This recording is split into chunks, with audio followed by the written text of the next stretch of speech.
அடுத்து ஜெயிப்பவன் இயேசுவானவர் தேவனுடைய குமாரன் என்று விசுவாசிக்கிறவன் உலகத்தை ஜெயிக்கும்படி யார்? 1 யோவான் 5:5. ஜெயிப்பவன் வானத்தையும் பூமியையும் உண்டாக்கிய கர்த்தர் சீயோனிலிருந்து உன்னை ஆசீர்வதிப்பார். தேவனாலே எல்லாம் மார்க்கு 10:27. கர்த்தர் நல்லவர் என்பதை ருசித்து பாருங்கள். அதிலே தேவன் வானத்தையும் பூமியையும் சிருஷ்டித்தார். கர்த்தர் பேப்பர்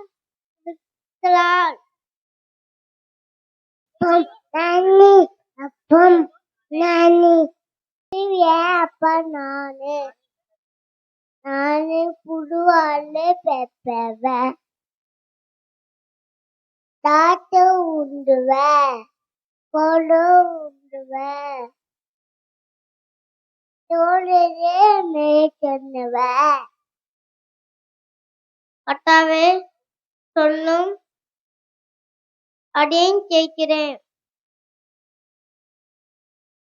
ஜெய கிறிஸ்துவே.